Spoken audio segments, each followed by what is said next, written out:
నమస్తే, welcome to signature studios. నేను మీ అనుష. ఈ మధ్యకాలంలో సోషల్ మీడియాలో బాగా డిజిటల్ ఫైట్ అనేది జరుగుతుంది. ఆడవాళ్ళ యొక్క గురించి, చీరకట్టు గురించి మాట్లాడడం జరుగుతుంది కదా. అందరికీ తెలిసిన విషయమే, కొత్తగా మళ్ళీ మాట్లాడుకోవాల్సిన అవసరం లేదు. అసలు సనాతన ధర్మం ఏం చెప్తుంది? ఇప్పుడు ఈ చీరకట్టు గురించి చాలామంది మాట్లాడుతున్నారు, వాళ్ళ ఒపీనియన్స్ షేర్ చేస్తున్నారు. అలాగే ఎన్నో విషయాలు ఆస్ట్రాలజీ పరంగా కావచ్చు, ఎన్నో పరిహారాల గురించి కూడా మాట్లాడదాము. అలాగే వైకుంఠ ఏకాదశి కూడా వచ్చేస్తుంది కదా, చేసుకోవాల్సిన పరిహారాలు ఏంటి, ఇవన్నీ చాలా డీటెయిల్గా మాట్లాడే ప్రయత్నం చేద్దాం. ఈరోజు మనతో పాటు ఉన్నారు ప్రముఖ ఆధ్యాత్మికవేత్త, జ్యోతిష్యులు శ్రీ రాజన్ నంబూద్రి గారు ఉన్నారు. మాట్లాడేద్దాం. గురుగారు నమస్తే. నమస్కారం. ఇప్పుడు మనకి వైకుంఠ ఏకాదశి వచ్చేస్తుంది కదా. వైకుంఠ ఏకాదశి అలాగే ముక్కోటి ఏకాదశి అన్నా కూడా రెండు ఒకటే కదా గురుగారు. సో ప్రత్యేకత ఏంటి? సో ఆ రోజు పాటించాల్సిన నియమాలు ఏంటి? ముఖ్యంగా మనకి ఇక్కడ ఉత్తరాయణం, దక్షిణాయనం అని రెండు ఉంది. ఉత్తరాయణంలో అంతా కూడాను మహావిష్ణువు పాటిస్తారట. దక్షిణాయనంలో వచ్చేటప్పటికి మహావిష్ణువు పడుకుంటారట. అవును, ఏమంటే ఇది తెలిసిన విషయం. అయితే మనకు ఉన్నవంటి 24 ఏకాదశుల్లో ప్రముఖమైనటువంటిది ఇది ముక్కోటి ఏకాదశి. ఈ ముక్కోటి ఏకాదశి రోజునే ప్రత్యేకంగా ఆ ముఖద్వారం ఏదైతే ఉత్తర ద్వారం నుంచో ప్రవేశిస్తారో భక్తులకు వైకుంఠ ప్రాప్తం కలుగుతుంది అనేసి ఒక విశేషమైనటువంటి ఒకటి నమ్మకం. పోతే ఎన్నో సంవత్సరాలకు అంటే ఒక 60, 50, 70 సంవత్సరాలు కలిసి వచ్చినటువంటి భరణి నక్షత్రంలో వచ్చినటువంటిది ఏకాదశి. ఓ, అంటే ఇది సంవత్సరానికి వచ్చేది కాదు. భరణి నక్షత్రంలో కలిసి వచ్చేవంటి నక్షత్రంలో ఉంది కాబట్టి ఈ ఏకాదశిని బ్రహ్మాండంగా పండో, ఫలమో, పుష్పమో ఏదో ఒకటి స్వామికి తులసి దళమే చాలా ప్రీతికరం. చక్కని ఆ తులసి దళాన్ని తీసుకెళ్ళేసి స్వామివారి పాదాల దగ్గర పెడితే ఆ రోజు ఆశీర్వదిస్తారట. ఏమండి? సో ఆ విధానమైనటువంటి ఫలితం. ఓకే. ఆ ముక్కోటి ఏకాదశి రోజున, ముక్కోటి అంటే ప్రముఖంగా ముక్కోటి దేవీ దేవతలు అందరూ కూడా లేచి స్వామికి సుప్రభాతం పాడి మేలుకొల్పే రోజు ఈ యొక్క ముక్కోటి రోజు. అంటే ముక్కోటి దేవతలందరూ కూడా లేచి సుప్రభాతం పాడతారట. స్వామి లేచి నీ యొక్క సమయం ఆసనమైందని చెప్పి ఉత్తర ద్వారం, వైకుంఠ ద్వారం నుంచి రావాలనేసి చెప్పి స్వామికి విశేషమైనటువంటి ఒక కైంకర్యాలు శేషునాగుతో పడగరితో పడుకుని పవలింపుస్తున్నటువంటి స్వామిని మేలుకొల్పే రోజు ఈ రోజు. కాబట్టి ఈ ఉత్తర ద్వారాలన్నీ కూడా తెరుచుకుంటాయట. అంటే తిరుపతిలో వెళ్తేనే స్వామివారి దర్శనం అవుతే మోక్షం కలుగుతుంది అంటే 100% సత్యం అది. కానీ అక్కడికి అందరికీ వెళ్ళడానికి అనుమతి ఉండవు. కాబట్టి పక్కకు ఉన్న రామాలయానికి వెళ్ళినా, పక్కకు ఉన్న ఆంజనేయ స్వామి ఆలయానికి వెళ్ళినా, పక్కకు ఉన్న ఏదైనా ఒక ఆలయానికి అందులో స్వామివారి పటం పెట్టి ఉత్తర ద్వారం తెరిచి ఉంటే ఆలయంకి వెళ్ళినా అదే మోక్షం కలుగుతుంది. ఈ ముక్కోటి ఏకాదశి రోజు వైష్ణవ దేవాలయాలు కలకల్లాడిపోతుంటే చాలా సందడిగా కనిపిస్తూ ఉంటాయి. చాలా వరకు అండి. ఎక్కడైనా చూడండి మీరు, ఏ వైష్ణవ ఆలయాల్లో చూసుకున్నప్పటికి కూడా చాలా అద్భుతంగా యాదగిరిగుట్ట కావచ్చు, తిరుమల కావచ్చు, పుణ్యక్షేత్రం 108 దివ్యధామాలు ఉన్నాయి. ఈ 108 దివ్యధామాల్లో ఎన్నో శ్రీరంగం కావచ్చు, కావేరీ నది శ్రీరంగంలో అటువంటి ఎన్నో 108 దివ్యధామాలు ఈ యొక్క ముక్కోటి ఏకాదశి రోజు చాలా విశేషమైనటువంటి ఒక కైంకర్యాలు చేపిస్తారు. ఎందుకంటే కేవలం తిరుపతిలోనే కాదు, 108 దివ్యధామాలని చేస్తారు. ఓకే. సో అక్కడికి కుదరలేని వాళ్ళు పక్కనే అక్కడికే వెళ్ళాలి అని మైండ్లో పెట్టుకుంటూ ఉంటారు. సోషల్ మీడియా ప్రభావం వల్ల కూడా ప్రయత్నిస్తూ ఉంటారు. అక్కడికి వెళ్ళాల్సిన అవసరం లేదు, దగ్గరలోనే దేవాలయానికి వెళ్ళేసి కొబ్బరికాయో, పండో, ఫలమో, పుష్పం ఇస్తే చాలా అద్భుతంగా లభ్యం అవుతాయి. అలాగే ఈరోజు పాటించాల్సిన నియమాలు ఏంటి? ఉపవాసం అంటే ఏంటి? భగవంతునికి దగ్గరగా ఉండడానికి ఉపవాసము అంటారు. అంటే ఏకభుక్తాన్ని భుజించడం. పొద్దున్నే మనకు పాలో, పండో తినాలి. అంటే షుగర్ ఉన్న పేషెంట్, మరి తగ్గిన ఉన్నటువంటి పేషెంట్స్, ఇంకా వేరే పేషెంట్స్ ఏదైనా ఉన్నారనుకోండి, డిజీజ్ ఉన్నవాళ్ళు, వాళ్ళంతా మాత్రలు వేసుకోవాలి, పండో, ఫలమో తీసుకోవాలి.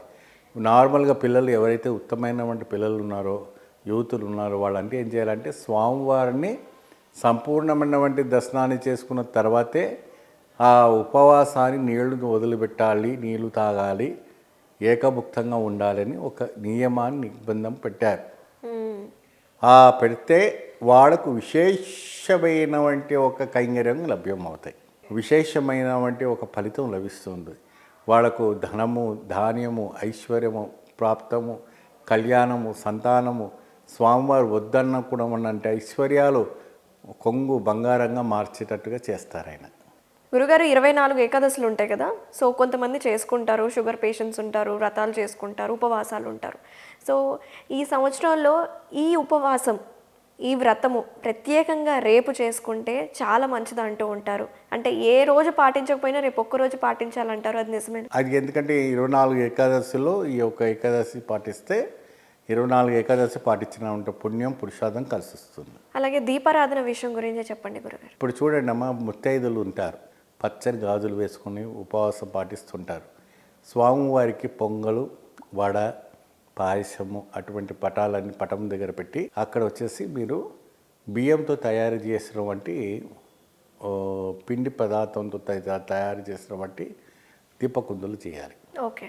అందులో ఆవు నెయ్యి వేయాలి. ఆవు నెయ్యి వేసి చక్కగా గోవిందా అని చెప్పి ఏడుకొండలవాడ వెంకటరమణ గోవిందా అని చెప్పుతూ స్వామివారికి అక్కడ దీపం ముట్టిస్తుంటే స్వామివారు ప్రసన్నం అవుతారు. ఎప్పుడైతే కూడా పొంగల్ పైన ఆ దీపం పెడతారో, ఎప్పుడైతే ఆ దీపం అక్కడ వెలిగిస్తారో అతీంద్రియమైనటువంటి శక్తి లభిస్తుంది. ఓకే. ఓకే. ఫైనాన్షియల్ ఇష్యూస్ ఉన్నవాళ్ళు, ఈ రుణ బాధలు ఉన్నవాళ్ళు రేపు ఏ విధంగా చేసుకోవాలి గురుగారు? వీళ్ళు చక్కగా స్వామివారికి తులసిదానం చేసి విష్ణు సహస్రనామం చదువుకుంటే అనేక రకమైనటువంటి ఫలితాలు లభిస్తాయి. ఓకే. మేము విష్ణు సహస్రనామం చదవలేము, మేము ఓన్లీ వినగలుగుతాం, మాకు రాదు అన్న వాళ్ళకి వింటే సరిపోతుంది. విష్ణు సహస్రనామం వింటే సరిపోతుంది. చదవడానికి రాకపోయినా ఆ రోజు 30 సార్లు 40 సార్లు కాకుండా ఒకసారి విన్నా చాలు. ఆ సహస్రనామంలో ఏ నామం మనం జపించాలంటారు గురుగారు? ఎందుకంటే భీష్మ ఏకాదశి రోజున భీష్ముడు ఎప్పుడైతే కూడాను ఆయనకు 108 బాణాలు వేశారు అర్జునుడు. ఎప్పుడైతే కూడా అర్జునుడు బాణం వేసిన తర్వాతనే గంగాదేవి తర్వాత ఆయనకి ఇచ్ఛాదారి మరణం ఉండింది. ఆయన దక్షిణాయనంలో కొడితే ఉత్తరాయణంలో వచ్చేదాకా, అంటే ఒక్కొక్కటి ఏకాదశి వచ్చేటప్పటికి ఆయన ప్రాణం పోయింది. అప్పటిదాకా ఆయన ప్రాణాలు అట్లాగే ఉంది. ఆయన ఇష్టం ఆయన చేతిలో ఉంది. కాబట్టి ఆయన రచించిన వంటి ఆయన స్వయంగా మహావిష్ణువుని పొగిడించారు. కృష్ణుడిని అక్కడ ఉండగా ఆ విష్ణు సహస్రనామాలు చక్కగా బ్రహ్మాండంగా పొగిడించారు. కాబట్టి ఆయనకు అనేక రకమైనటువంటి ఒక లాభాలు రావడం అని జరిగింది.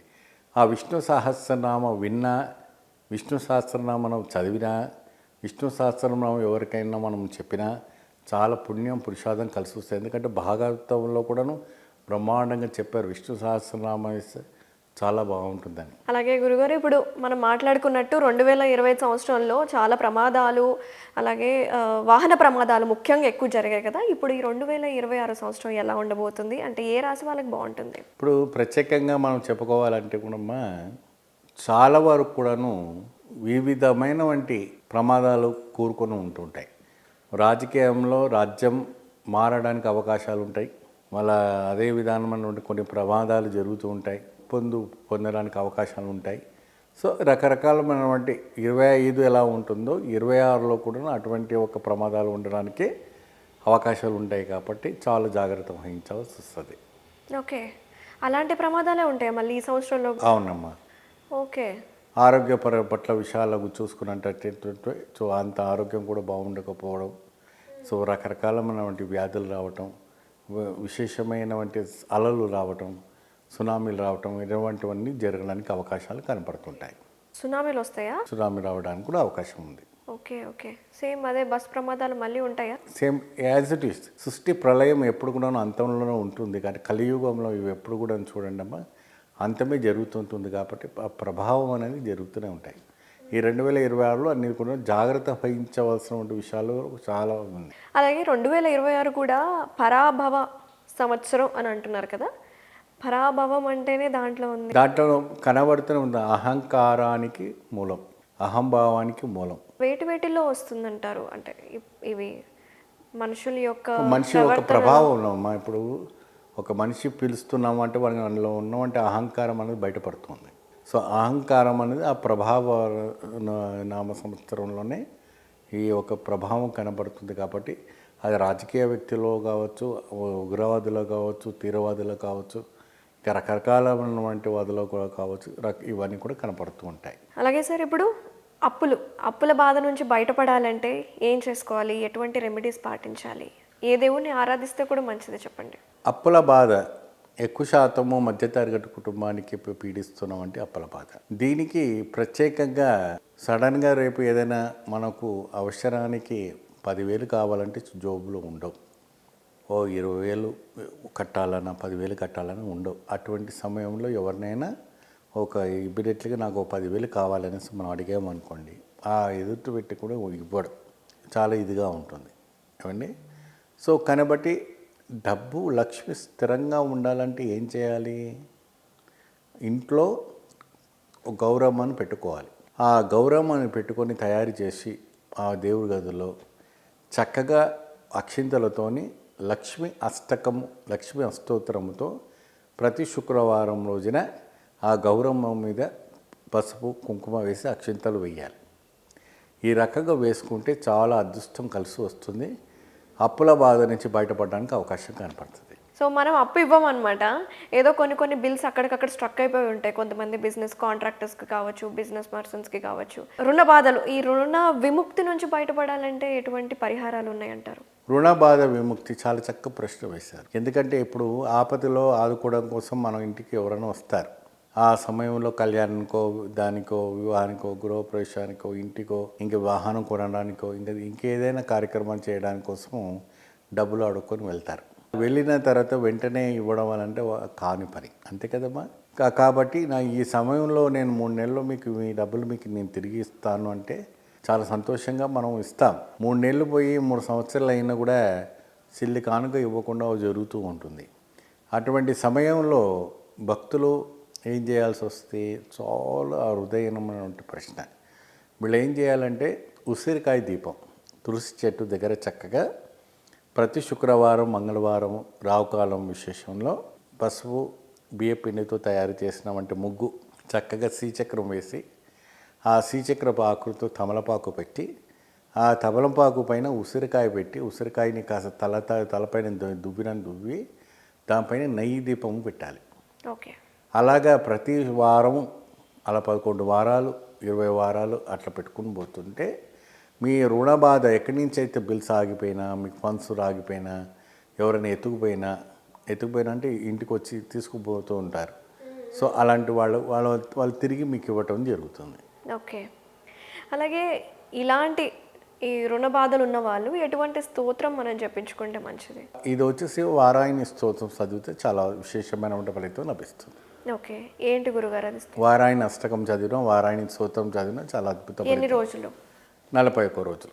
అలాగే మనం లలితా సహస్రనామం ప్రత్యేకత గురించి కూడా మాట్లాడాలనుకుంటున్నాను. సో లలితా సహస్రనామం చాలామందికి డౌట్స్ ఉన్నాయి.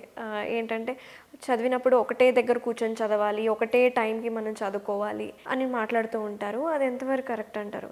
దేవి లలితాంబిక అమ్మవారు శ్రీమాత్రే నమః అని చెప్పుకుంటూ చక్కగా మనం ఆ లలితా పారాయణం చేసుకుంటే అద్భుతమైన ఫలితాలు లభిస్తుంది. ఈవిడ గారిని పూజించేటప్పుడు ఎప్పుడైనా కూడా గోముఖ ఆకృతితో చేసుకున్నటువంటి చెయ్యి మనకి ఇలా ఉండాలి.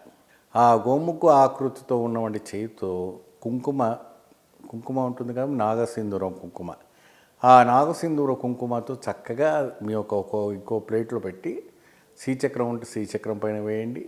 లేదంటే ఒక ప్లెయిన్ ప్లేట్ ఉంటే ఆ ప్లెయిన్ ప్లేట్లో చక్కగా రాగి ప్లేటో లేకపోతే ఇత్తడి ప్లేటో ఉంటుంది, ఆ ప్లేట్లో వేస్తూ ఉండండి. సో ఎప్పుడైతే లలిత పారాయణం పూర్తయినవంటే ఒక ఘటమైన తర్వాత కొద్ది కుంకుమ ఆ గత శ్రీమాత్రే నమః అని చెప్పుకుంటూ వేస్తూ పోండి. మీకు అన్ని విధాలమైనటువంటి ఫలితాలు లభిస్తుంది. స్వామి మాకు లలిత పారాయణం చదవడమే రాదు అనుకుంటే మీరు యూట్యూబ్లో ఆన్ చేసుకొని చక్కగా ఆ లలిత పారాయణ లలిత సహస్రనామ అయ్యేంత వరకు కూడా చక్కగా కుంకుమ వేస్తూ ఉండండి శ్రీమాత్రే నమః అని చెప్తూ. అప్పుడు చేస్తూ ఉండకొద్దీ మీకు అనేక రకమైనటువంటి నెగిటివ్ ఎనర్జీస్ ఇంట్లో నుంచి వెళ్ళిపోతాయి, పాజిటివ్ ఎనర్జీస్ రావడం జరుగుతుంది. సో అది అతీంద్రియమైనటువంటి ఒక శక్తి రావడం జరుగుతాయి. ఓకే. అదే గురుగారు, చాలామందికి సందేహం ఇది, ఒకటే దగ్గర కూర్చొని చదవాలా, ఒకటే సమయానికి చదవాలా? ఒకటే సమయం, సూర్యాస్తమించిన తర్వాత చదవాలా. ఓకే. సూర్యాస్తమించిన తర్వాత ఒక ప్రదేశంలో కూర్చొని చదివి, ఇది మనం లైబ్రరీ కాదు, తీసుకొని అటు ఇటు తిరిగి చదివేది కాదు.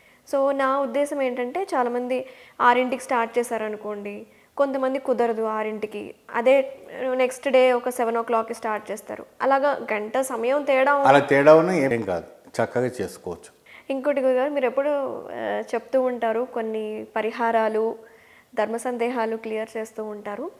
సో దాంట్లో భాగంగా మన ఇంటి పైన ఎప్పుడు కాకి తిరుగుతున్నా సరే, కాకి అరుస్తున్నా సరే దానికి సంకేతం ఏంటి?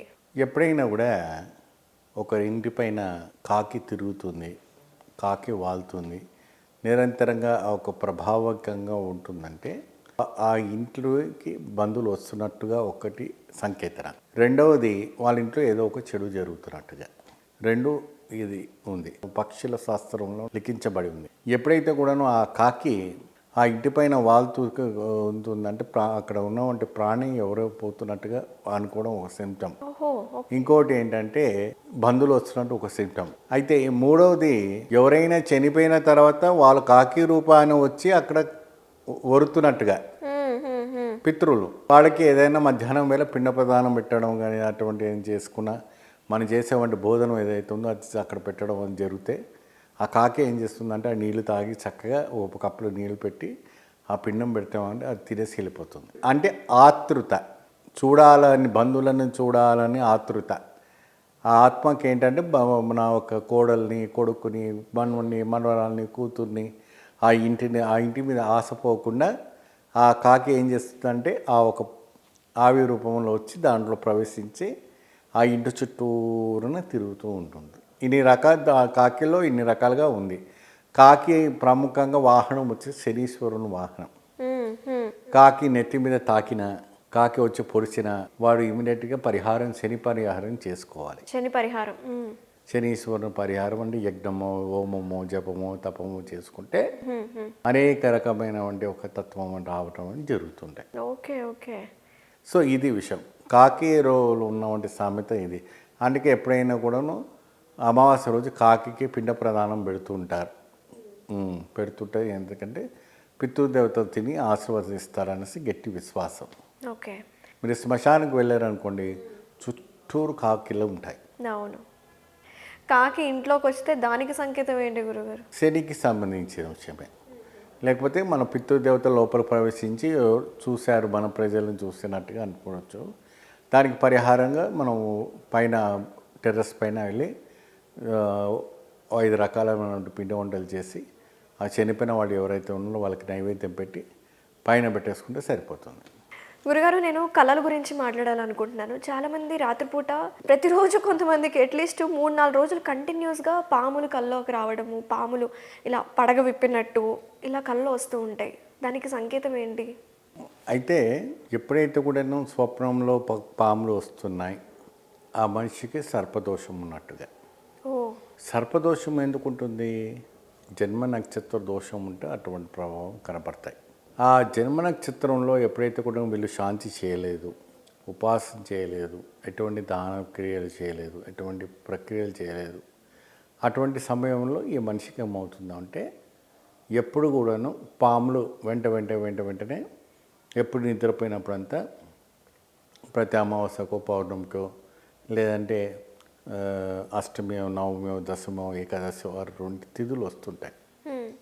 అటువంటి తిథులు వచ్చినప్పుడు ఈ పాములు వచ్చి కాటేసినట్టు వస్తాయి.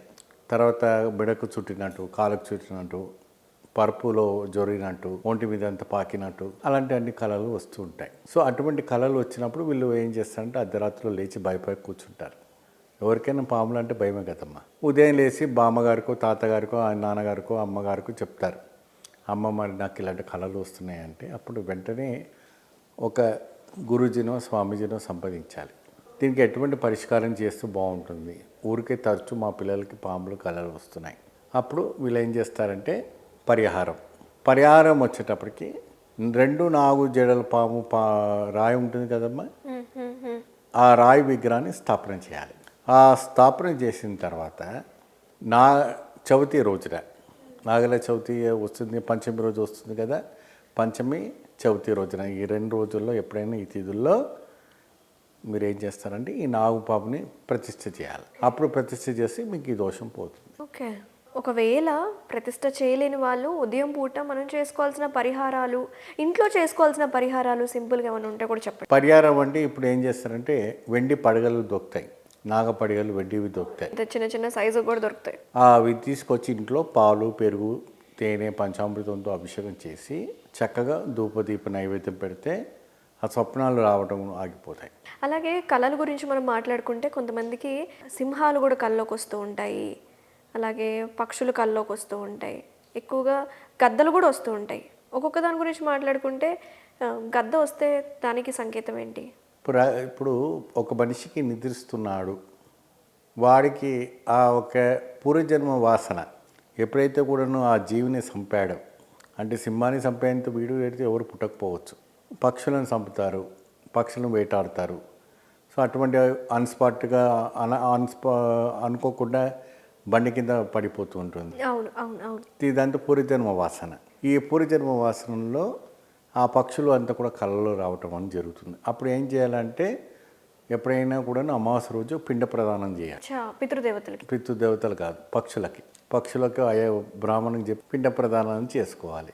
ఆ ప్రదానం చేసుకున్నప్పుడు అప్పుడు ఆ దోషాలన్నీ పోతాయి. సో అటువంటి వచ్చినప్పుడు అంతే ఎప్పుడైనా కూడాను లోహాలు, పంచలోహాలకు సంబంధించినటువంటి ఉంగరం ధరించుకోవాలి.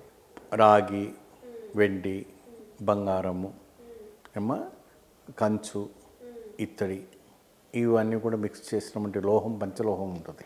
ఆ పంచలోహంతో కలిసినటువంటి ఆ ఉంగరాన్ని లోపల ధరించుకుంటే ఎప్పుడైనా కూడా అటువంటి దోషాలు లేకుండా పోతాయి. ఆ మధ్య వేలుకు ధరించుకోవాలి, స్త్రీ అయినా పురుష అయినా. లెఫ్ట్ హ్యాండ్కి ఏమో అమ్మాయిలకి, కుడి చేతికి వచ్చేసి అబ్బాయికి. అలాగే ప్రతి మనిషి తన చేతికి ఒక ఉంగరం ఖచ్చితంగా ఉండాలి. పంచలోహాన్ని అంటే కంపల్సరీ ఉండాలి. కంపల్సరీ అంటే బంగారం ఉండి లేకపోయినా పర్వాలేదు, కానీ లోహానికి సంబంధించినటువంటి ఏదైతే ఉందంటే మాకు పంచలోహాన్ని కొనేవంటి శక్తి కూడా లేదు అంటే రాగిది పెట్టుకోవచ్చు. రాగిది పెట్టుకుంటే మీకు అద్భుతమైన ఫలితాలు లభిస్తాయి. అలాగే సుబ్రహ్మణ్య స్వామికి ఆరాధన చేసుకునే విధానంలో కూడా కొన్ని చేసుకోవాలంటారు కదా గురుగారు, ఈ పాములు కల్లోకి వస్తే? పాములు కళలు వచ్చినప్పుడు కంద షష్ఠి కవచం అది చదువుకోవడం మంచి ఫలితం లభిస్తుంది. ఎప్పుడైతే సుబ్రహ్మణ్య షష్ఠి చేసుకుంటే చాలా అద్భుతమైన ఫలం, పళని, తీర్థని, మురుగన, అటువంటి ఆర్ముగన, తిరుచెందూరు ఇవన్నీ వెళ్ళి చక్కగా దర్శనం చేసుకుంటే మంచి ఫలితం లభిస్తుంది. అలాగే తులసి చెట్టుకి పూజ చేసే విధానం గురించి మనం మాట్లాడుకుంటే కొంతమంది ఇళ్లలో ఏమవుతుందంటే తులసి చెట్టు వేరే చెట్టులో కూడా పెరుగుతూ ఉంటుంది. ఆ మొక్కను తీసి ఎప్పుడు పెట్టాలి, వేరే ఫ్రెష్ కుండీలో ఎప్పుడు పెట్టాలి అని చాలామందికి డౌట్స్ ఉంటాయి. దానికి ప్రత్యేకమైన రోజులు ఏమైనా ఉంటాయా? అంటే ఎప్పుడైతే కూడాను సూర్య అష్టమించిన తర్వాత చెట్టు పీకరాదు, పెట్టకూడదు. అమావాస్య రోజు పెట్టకూడదు, పౌర్ణమి రోజు పెట్టకూడదు. మరి ఎప్పుడు పెట్టాలంటే శుక్రవారం రోజున పెడితే చాలా విశేషమైన ఫలితాలు లభిస్తాయి. అది ఎప్పుడు పీకాలంటే మీరు ఎప్పుడైతే సూర్య అష్టమించక కాకముందు ఉదయం పుట్టే తీసి అదే సమయంలో పెట్టుకుంటే చాలా ఫలితం లభిస్తుంది. శుక్రవారం రోజు పీకూడదు అంటారు కదా గురుగారు? మంచి వేరే చెట్లు పెడుతున్నారు కదమ్మా, ఇప్పుడు ఈ చెట్టు నుంచి తీసి ఏదో ఒక పెద్ద ప్లేస్లో పెట్టుకుంటున్నాము. ఇప్పుడు ఒక గార్డెన్లో పెరుగుతుంది, అది మనుషులు నడుస్తున్నారు, పోతున్నారు. ఆ తులసి చెట్టు అంటే పవిత్రం కదా, కాబట్టి ఇక్కడి నుంచి తీసి ఒక పవిత్రమైన ఒక ఉండిలో పెడుతున్నారు. మంచి విశేషమైన కార్యం. శుక్రవారం పెట్టుకోవాలి. శుక్రవారం రోజు పెట్టుకున్న చాలా విశేషమైన ఐశ్వర్య ప్రాప్తం కలుగుతుంది. దాంట్లో కృష్ణ తులసి ఉంటుంది, రామ తులసి ఉంటుంది, మళ్ళీ లక్ష్మీ తులసి ఉంటుంది, ఇట్లా రకరకాలమైన తులసి ఉంటుంది, అడవి తులసి కూడా ఉంటుంది. గురుగారు, ముఖ్యంగా ఈ మధ్య సోషల్ మీడియాలో బాగా జరుగుతున్న డిజిటల్ ఫైట్ గురించి నేను మాట్లాడాలనుకుంటున్నాను. సనాతన ధర్మం లింక్ చేస్తూ ఒకప్పుడు సనాతన ధర్మంలో ఆడవాళ్ళు ఎలా ఉండేవాళ్ళు, వాళ్ళ చీరకట్టు ఎలా ఉండేది. ఈ రోజుల్లో శివాజీ గారు మొన్న చెప్పారు కదా స్టేజ్ మీద, ఆయన మాట్లాడిన పద్ధతి కావచ్చు, ఆడవాళ్ళని ఇలా అనడం కావచ్చు, మీరు విన్నారు కదా. సో మీ ఒపీనియన్ ఏంటి గురుగారు దాని గురించి? ఆయన మాట్లాడడం చాలా తప్పు. చెప్పిన విధానం ఒకటే అయినప్పటికీ చెప్పే విధానం అనేది బాగలేదు. ఎందుకంటే ఆ ఒక్క పదాలు, భూతులు మాట్లాడటం, స్త్రీలను అవమానించటం, దీన్ని నేను వ్యతిరేకిస్తున్నాను. స్త్రీలని గౌరవించాలి, వాళ్ళు ఎలానో ఉండనివ్వండి, మనకు అనవసరం. స్త్రీలుకి గౌరవించి మాట్లాడటం అనేది ఒక తత్వం నేర్చుకోవాలి. నేను ఎక్కడికో వెళ్తాను, ఏదో చేస్తాను అది వాళ్ళని అంత చించపరిచినట్టుగా చీపుగా మాట్లాడటం అనేది చాలా దాన్ని నేను ఖండిస్తున్నాను. ఎప్పుడైనా కూడా ఒక స్త్రీ ఒక ఇదిగా చేస్తుంది అంటే నువ్వు సంస్కారం గురించి మాట్లాడు, సనాతన ధర్మం గురించి ఇలా ఉండాలి, ఈ విధానంగా మాట్లాడుకోవాలి, ఈ వస్త్రం వేసుకోవాలి, ఇలా కనపడితే నిండు కప్పుకోవాలని కొన్ని విషయాలు అవన్నీ బాగుంది. కానీ తక్కిన కొన్ని విషయాలు మాట్లాడిన విషయాలు బాగోలేవు. ఆ విషయం పైన మేము ఖండిస్తున్నాం. ఎందుకంటే అది తక్కిన సోదరిమణుల ప్రతి స్త్రీకి అది గాయంపరిచేటట్టుగానే ఉంది. ఆ బూతులు అలాంటి మాట్లాడకూడదు అనేసి నేను హెచ్చరిస్తున్నాను. పోతే స్త్రీలు ఈ విధానమైనటువంటి ఒక వేషధారణ. వేషధారణలో కనపడుతున్నారు అంటే వాళ్ళ పర్సనల్స్ ఎన్నో ఉంటాయి ఏమా ఆ పర్సనల్స్లో కూడా అంటే ఇలాంటి పోస్టింగ్ చేయకూడదు. సోషల్ మీడియాలో పోస్టింగ్ చేసుకోకూడదు. మీ పర్సనల్ విషయాల్లో మీరు నటీనటుమణులు కావచ్చు, మీరు ఎంత ఉత్తమమైన స్టార్లను కావచ్చు, పైన నక్షత్రాలను కావచ్చు, కానీ మీ యొక్క పర్సనల్ అయినటువంటి విషయాలు మీ ఉందో అవి మీరు పోస్టింగ్ చేయకూడదు. సోషల్ మీడియాలో పెట్టకూడదు. మీ ఒక దీంట్లోనే ఉండాలి. ఎందుకంటే మీ గౌరవాన్ని మీరు కాపాడుకోవాలి. అప్పుడే అది ఎప్పటికీ నిలబడుతూ ఉంటుంది. ప్రైవేట్ లైఫ్ని ప్రైవేట్ విషయాల్లో ఎప్పుడు కూడా బయట పెట్టకూడదు. కానీ తను మాట్లాడే విషయంలో మాత్రాన కొన్ని విషయాలు బాగా మాట్లాడాడు, కానీ కొన్ని విషయాలు బాగా మాట్లాడలేదు. ఆ విషయాలపైన అంతా కూడా నేను సీరియస్గా ఖండిస్తున్నాను. స్త్రీలని ఎప్పుడైతే కూడాను మన భారతదేశంలో గౌరవం ఇస్తూ వస్తుంది. మీరు పురాణాలు చూసుకునేటప్పటికైనా ఝాన్సీ లక్ష్మీబాయి నుంచి ఇప్పటి వరకు నేటి భారత స్త్రీ వరకు కూడా అందరూ కూడా ఏంటంటే వాళ్ళని గౌరవించడం నేర్చింది. అందుకే మనకు భారతదేశము అని పేరు. భారతుడు అని పెట్టలేదు, భారతమాత ఆమె నిండుగా కప్పుకొని ఉంటుంది కాబట్టి ఆమెకి ప్రత్యేకమైనటువంటి స్థాయి ఉంది. ఈ రోజుల్లో కూడా ప్రత్యేకంగా మన తోటి ఆడపిల్లలు, తోటి సోదరమణులు అందరూ కూడా వాళ్ళందరూ కూడా సౌభాగ్యంగా ఉండాలి, సుఖంగా ఉండాలి, ఇంకా నిండుగా ఉండాలి. అంటే ఇటువంటి విషయాల్లో కొన్ని జాగ్రత్త వహించాలి. మనం ఎప్పుడైతే కూడాను కెమెరా ముందు వస్తున్నాము అప్పుడు అంటే మన దేహం పైన ఉన్నవంటి అలర్ట్గా ఉండాలి. మనం ఎటువంటి దుస్తులు ధరించుకొని ఉన్నాము, ఎటువంటి దుస్తులు ధరించుకొని లేము, ఎలాంటి పోస్టింగ్ చేయాలి, ఎలాంటి పోస్టింగ్ చేయకూడదు, అటువంటి పైన కొంచెం సీరియస్ కండిషన్ ఉంటే ప్రజలకి ఒక మంచి లెసన్గా ఉంటుంది. మీరే చెడుగా చూపించుకొని మీరే చెడుగా ప్రభావం చేయించుకుంటే రేపు వాళ్ళు వేలు చూపించేటట్టుగానే అవుతుంది. అలాగే సోషల్ మీడియాలో ఇన్స్టాగ్రామ్ రీల్స్ ప్రభావం ఎక్కువైపోయి చాలామంది ఎక్కువగా ఎక్స్పోజింగ్ చేస్తేనే వ్యూస్ వస్తాయి అవును అన్న పాయింట్లో కొంతమంది ఉన్నారు. దాని గురించి మీరేమంటారు? అది కూడా చాలా తప్పైనటువంటి విషయం. ఎందుకు చూపించుకోవాలండి? అవసరం ఏముంది? వ్యూస్, లైక్స్, ఫాలోవర్స్ గురించి దానివల్ల వచ్చే లాభం ఏముంది చెప్పండి? ఏమైనా లక్షలు వస్తాయా? ఏమైనా కోట్లు కురిపిస్తాయా? ఆ వ్యూస్, ఆ లైక్స్ కోసము మీ యొక్క దేహంలో ఉన్నవంటి భగవంతుడు ఇచ్చినవంటి ఒక అవయాలను చూపించడం అవసరమా? అది క్లుప్తంగా ఉండవలసినటువంటి విషయం, సీక్రెట్గా ఉండవలసిన విషయం. మీరు ఎంత నిండుగా కప్పుకొని స్త్రీ కనబడితే అంత అందంగా ఉంటుంది. మీరు ఇంత లైక్స్, ఇంత షేర్స్ వల్ల మీకు మీరేమన్నా కోటీశ్వరం చేస్తుందా? మీరు ఫేమస్ అవ్వడం ఏమో ఒక విషయం పక్క పెట్టి మీరు చూడండి, రేఖా గారిని ఎప్పుడు చూసినా ఆవిడ నిండుగానే కనబడుతుంది. చీరలోనే కనిపిస్తారు, పెద్ద బొట్టు. ఇప్పుడు 70 ఏళ్ళ వయసు వచ్చినా కూడా ఆవిడ గ్రామర్లో ఇప్పుడు కూడా తగ్గలేదు. ఆవిడ నిండు చేతులు కప్పుకొని, నిండు చీర కప్పుకొని, నిండు పూలు పెట్టుకొని సుమంగలిగా సౌభాగ్యంగా ఉంటుంది. మరి ఆవిడ ఎంత పెద్ద పాత హీరోనే అండి. ఆవిడ ఎంతసేపు నిలబడాలంటే ఆవిడకి ఇప్పటివరకు అటువంటి ఒక నెగిటివ్ పేరే లేదు. రేఖా గారు అంటే అంత ఒక ప్రేమ, అంత భక్తి, అంత ఇది, అంత బాలీవుడ్లోనే చాలా వరకు కూడాను ఆవిడ గారు ఒక స్టేజ్ మీద వస్తున్నారంటే కెమెరామెన్స్ అంతా నిలబడతారు. రేఖా గారు ప్లీజ్ వన్ ఫోటో అని ఎక్కడ కూడా చిన్న రిమార్క్ లేదు. అంతటి మహోన్నతమైనటువంటి ఒక స్త్రీ. ఈ మధ్యకాలంలో ఇవన్నీ రీల్స్ కోసము, మరి దీనికోసమో దానికోసమో చేసుకుని లైక్స్ కోసమో శరీరాన్ని, దేహాన్ని అంతా కూడా పాడు చేసుకోవద్దు. ప్రజల ముందు వచ్చేసి మీ పేరును పాడు చేసుకోకూడదు. ఒక సోదరుడుగా నేను చెప్పడం విషయం. థ్యాంక్ యూ సో మచ్ గురుగారు. పిలిచిన వెంటనే వచ్చారు, చాలా చక్కటి విషయాలు చెప్పారు. సనాతన ధర్మం గురించి మీరు మాట్లాడారు, అలాగే వైకుంఠ ఏకాదశి ప్రత్యేకత ఏంటి అందరికీ తెలియజేశారు. థ్యాంక్ యూ సో మచ్ అండి. నమస్తే.